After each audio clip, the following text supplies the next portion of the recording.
I'm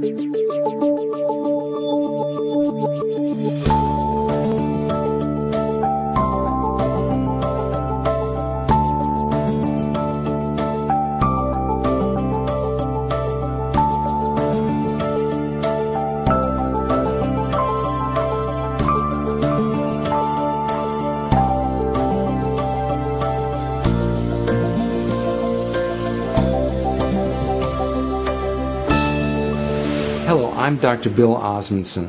I'm a general and cosmetic dentist and have been a dentist for 30 years. Before that, I received a master's in public health in nutrition and health education.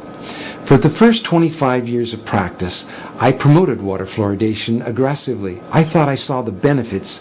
It wasn't until I actually looked at the information myself and sat down and looked at the different government agencies and the different reports and the studies that I began to realize that fluoridation was a problem. One of the first things I did is I looked at my tube of toothpaste. It says drug facts. I know it's a drug. If I were to give it to you, it'd have to be a prescription. That's for swallowing. When it comes to toothpaste, it also says don't swallow.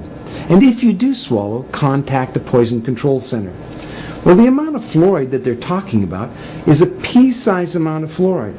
You probably don't see that in advertisements, a pea-sized amount of fluoride. Usually when I see an advertisement, it looks more like a Dairy Queen ice cream cone.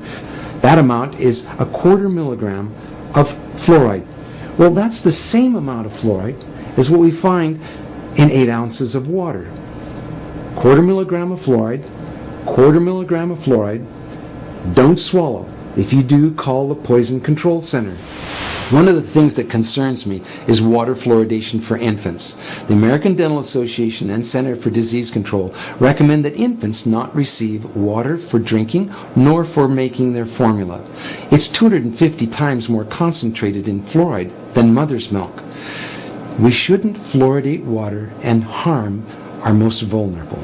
The next thing I looked at was dental fluorosis. These are the white and brown spots on the teeth. The only thing that causes dental fluorosis is fluoride. Too much fluoride ingested, usually during the developing years, birth to about 8 years of age. When I see people coming in to have treatment for dental fluorosis, I mention to them that they have had too much fluoride.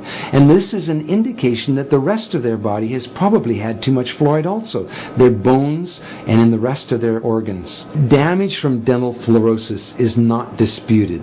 Everyone agrees that too much fluoride can cause dental fluorosis. About 1/3 of children are now experiencing fluorosis, according to the CDC.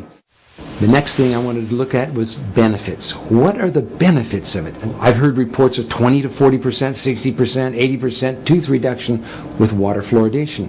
So what is the benefit of water fluoridation? And I had a close look at several factors. One, comparing different countries of the world, we can see that no matter what we do on fluoridation, whether the country fluoridates or no fluoride at all, decay is reduced the same amount in all countries. We can compare states in the United States.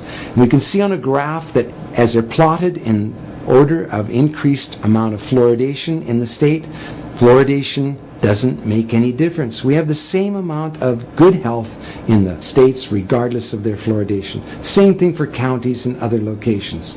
That was disturbing to me. If there's no benefit, well, why are we fluoridating?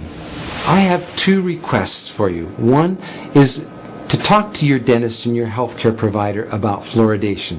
Ask them if they've seen the National Academy of Science report on fluoridation. Give them information that they may not have on water fluoridation and excess fluoride exposure. That helped me when my patients casually, calmly, quietly said, have a look at this. This doctor, this dentist is concerned about water fluoridation. What do you think? None of us professionals want to harm our patients. Our whole lives are given to improving the health of people, not harming them. And so for those of you who are healthcare professionals, I highly urge you to look once again at the science on fluoridation. Science doesn't need to be scary. It's just information.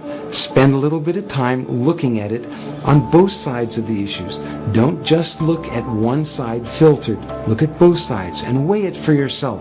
The other thing is to sign an online petition with me at fluoridalert.org. The online petition requests Congress to have hearings on fluoridation. It also recommends that we no longer fluoridate our water. Thank you.